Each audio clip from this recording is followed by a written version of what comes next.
Hola queridas amigas y amigos artenautas, bienvenidos a un nuevo capítulo de El Auriga del Arte. Hoy os quería hablar otra vez de uno de los grandes genios de la historia del arte universal, de mi ídolo en absoluto y uno de los artistas más conocidos en toda la historia del arte. Se trata, por supuesto, de Michelangelo Buonarroti, conocido en España como Miguel Ángel.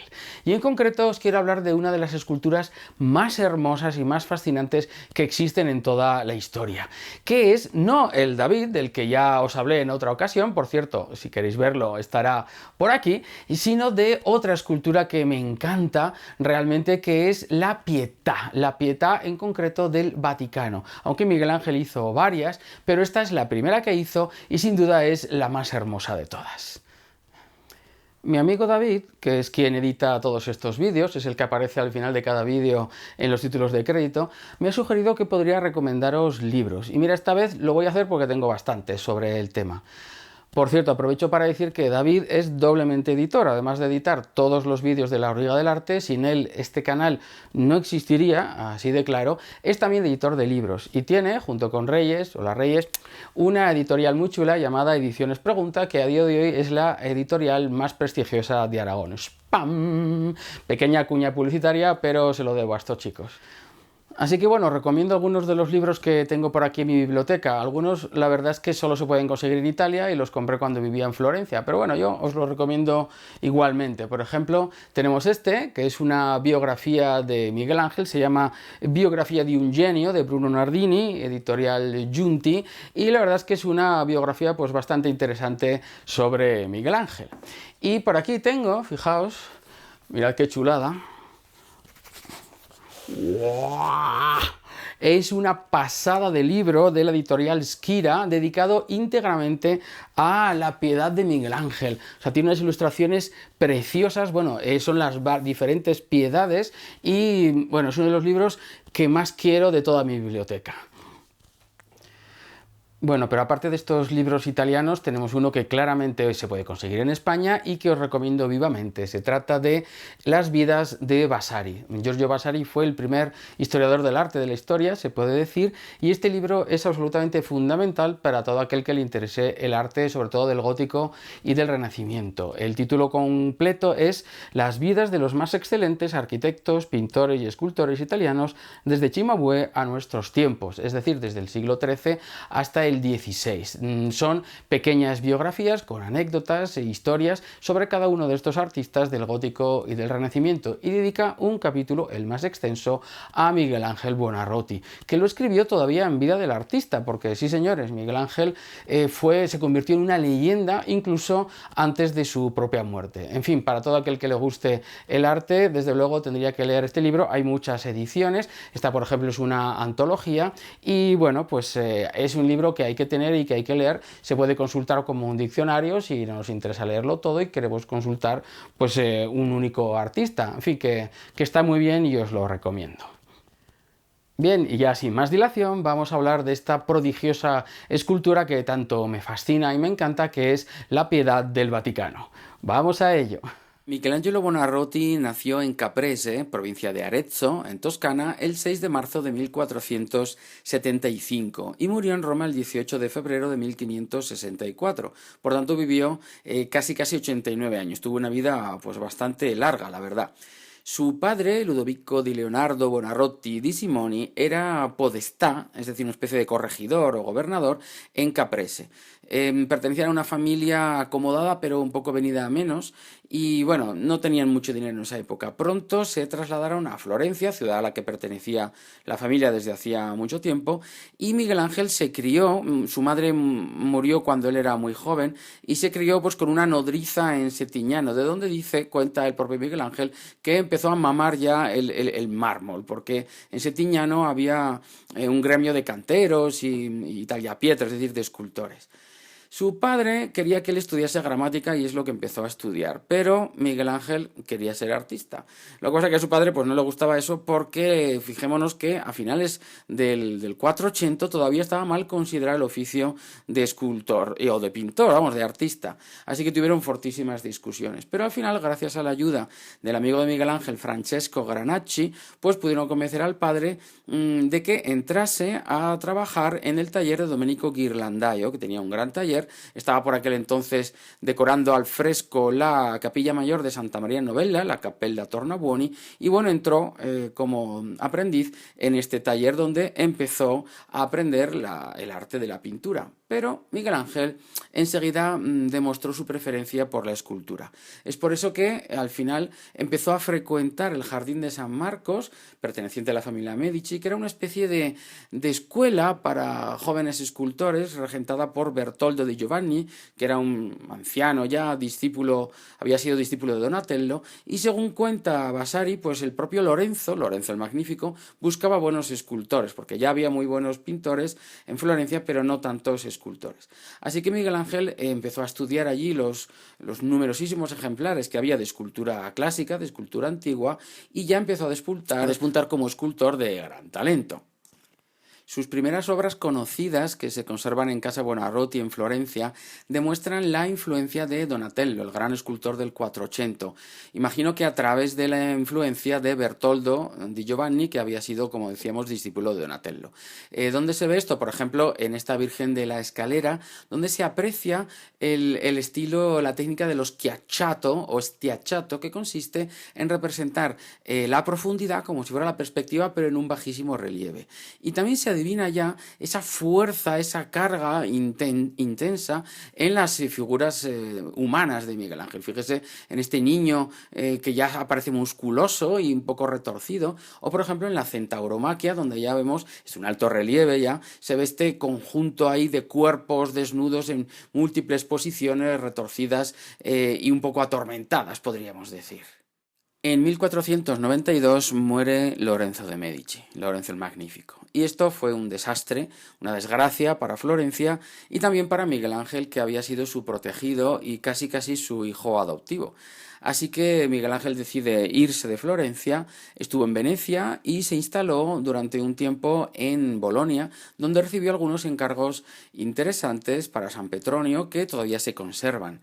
Hasta que en 1496 finalmente se traslada a Roma, ciudad que le fascinó desde el principio por las posibilidades que le ofrecía de estudiar las numerosas esculturas romanas clásicas que se estaban encontrando en la época, y allí fue cuando en 1496 recibe su primer encargo importante, se lo encargó el cardenal Riario, y es el Baco Ebrio, considerada su primera obra maestra y de la que ya hablamos en un vídeo una vez que visité el Museo Nazionale del Bargello, donde lo podéis ver si queréis. Y así llegamos por fin a la obra que nos ocupa hoy, que es la famosísima Pietà del Vaticano.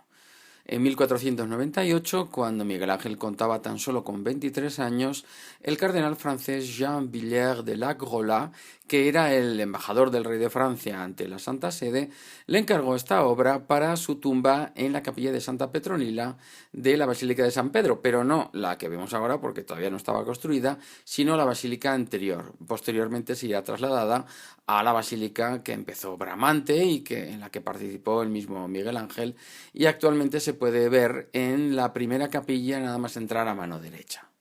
Esta escultura está realizada en un bloque de mármol purísimo de Carrara, que es el mejor mármol que existe probablemente, y se dice que el propio Miguel Ángel se desplazó a las canteras de Carrara, en los Alpes apuanos, en el norte de la Toscana, para elegir él personalmente el mejor bloque de mármol que pudiese. Y también se cuenta como anécdota que se tardaron cerca de 9 meses para trasladar con muchísimo cuidado ese bloque hasta Roma. El tema representado es hoy día muy conocido, pero curiosamente, según creo, no se cita en ningún momento en la Biblia, en ninguno de los evangelios. Y bueno, es el momento en que María, la madre de Jesús, toma en sus brazos por última vez a su hijo, a Jesús, tras el descendimiento de la cruz, tras su muerte en la cruz, y expresa su dolor ante el cuerpo sin vida de su hijo. Como digo, este tema se había representado en pintura, pero muy pocas veces en escultura. Lo que sí que se solía pintar era una iconografía anterior, parecida, que es lo que se llama el compianto su Cristo morto, algo así como la lamentación sobre Cristo muerto, en el que María expresa su dolor y sufrimiento, pero en una composición diferente, sin llegar a sostener ella por sí sola o sujetar por completo el cuerpo de Jesús. Esta nueva iconografía, esta nueva forma de representar el tema, al parecer Miguel Ángel la tomó del norte de Europa, concretamente de los países nórdicos, donde sí que se representaba así en escultura. Lo que pasa es que esta composición entraña una dificultad enorme, ya que, fijémonos, integrar el cuerpo de Jesús, un cuerpo muy largo, él se supone que era una persona muy alta, en el regazo de su madre, sin que el cuerpo se caiga o parezca inestable, pues era increíblemente difícil. Y Miguel Ángel lo resolvió de una forma muy original y yo diría que magistral, que consiste en hacerle a la Virgen unas piernas muy poderosas, muy fuertes y anchas, ¿vale? Para poder sujetar ampliamente el cuerpo de Jesús. Claro, pero estas piernas están ocultas tras los pliegues del manto, de tal forma que no se vea que prácticamente tiene unas piernas de hombre, ¿no? Muy, muy fuertes y musculosas, como las que después hizo Miguel Ángel, por ejemplo, en su famosísimo Moisés. La composición de todo el conjunto del grupo escultórico es, como puede verse, de tipo piramidal o triangular, con una base muy ancha y el vértice superior quedaría marcado por la cabeza de la Virgen.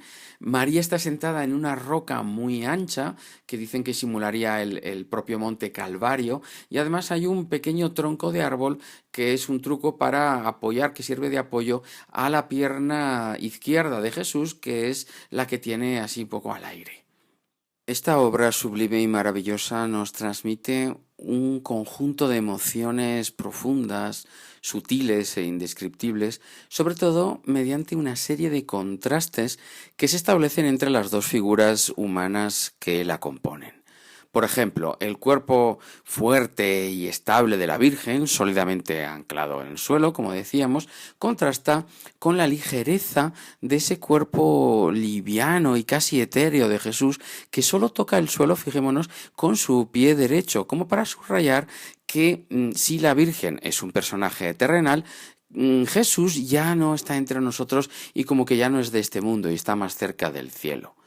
Por otra parte, el cuerpo terso, suave e increíblemente pulido de Jesús, que transmite como paz o serenidad, contrasta con esos pliegues violentos, nerviosos y casi atormentados, diría yo, de los ropajes de María, con esos claroscuros como para transmitir un dolor contenido. Es como si Miguel Ángel quisiese expresar mediante líneas abstractas o el propio tacto de la escultura diferentes emociones y sentimientos, algo que al siglo siguiente haría también otro grande de la escultura como es Gian Lorenzo Bernini. Otros contrastes vienen marcados, por ejemplo, por esas líneas simples y quebradas de la composición del cuerpo de Jesús frente a las múltiples líneas de composición en los ropajes de la Virgen, ¿no? Así nerviosos y agitados que decíamos antes.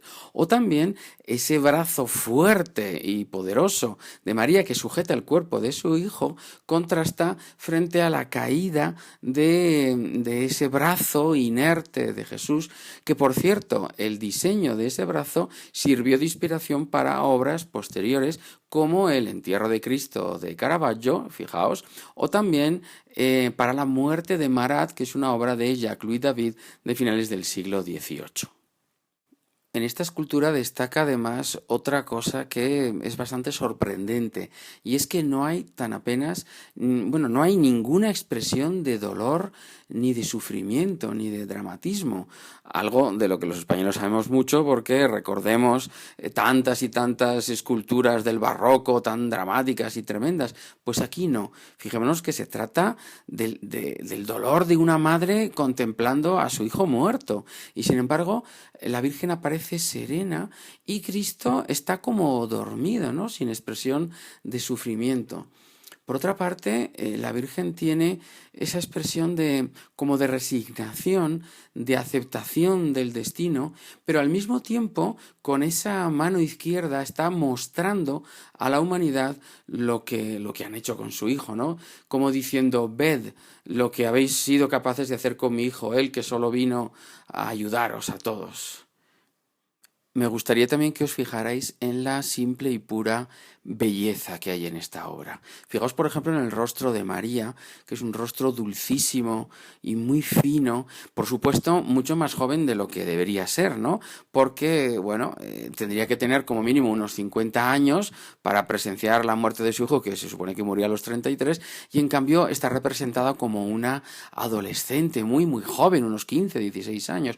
Pero esto tiene una explicación, y es que Miguel Ángel, como decíamos antes, seguía los cánones del neoplatonismo, y según el neoplatonismo se debía representar la bondad, es decir, la belleza interior a través de la belleza exterior. Es algo que también expliqué en un cuadro del 480 de Domenico Ghirlandaio, el retrato de Giovanna Tornabuoni, que podéis ver en otro vídeo.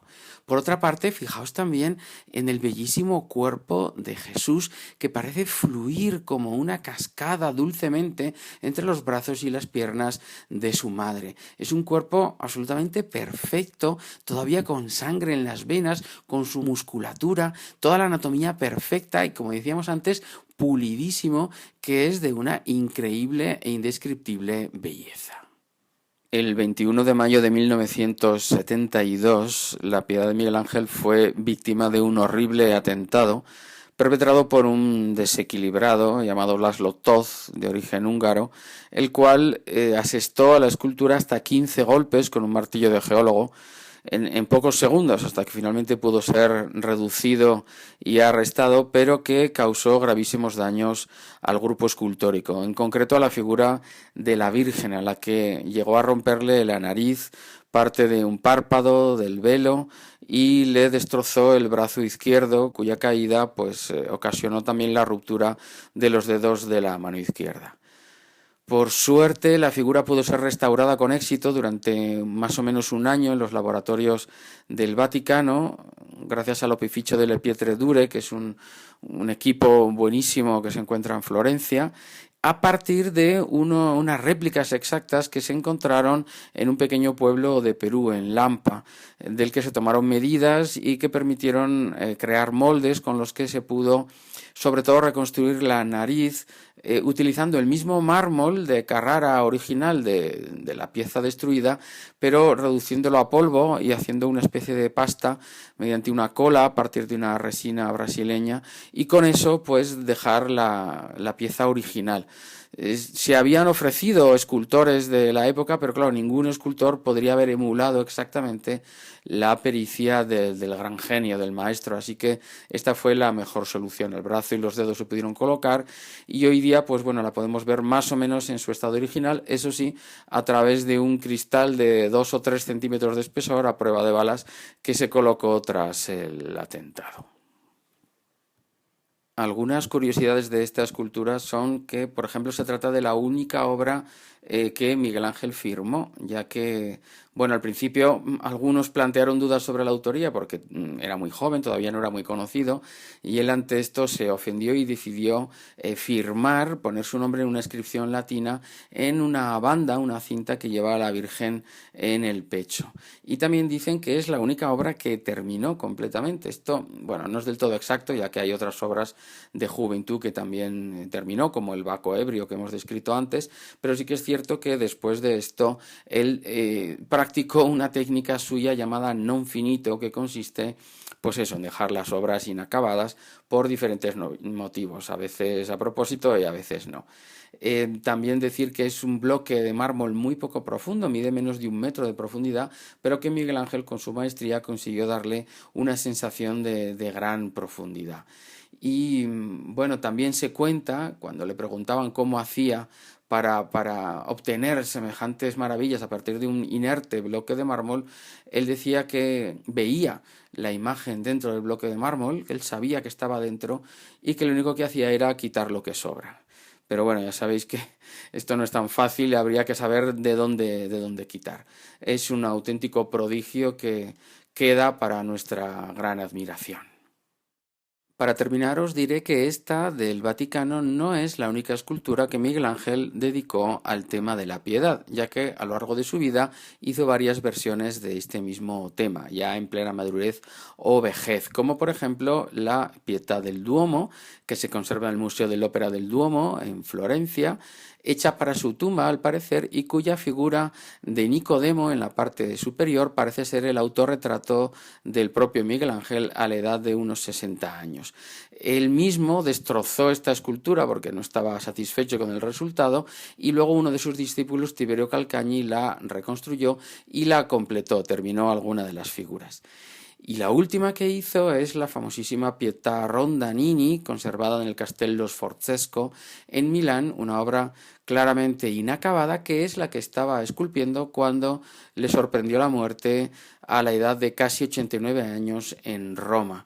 Esta obra llena de dramatismo marca pues el final de la obra de un auténtico genio. Bien, pues esto ha sido todo sobre la Piedad del Vaticano de Miguel Ángel. Si os ha gustado, ya sabéis, dadle a me gusta. Hasta otro capítulo, amigos.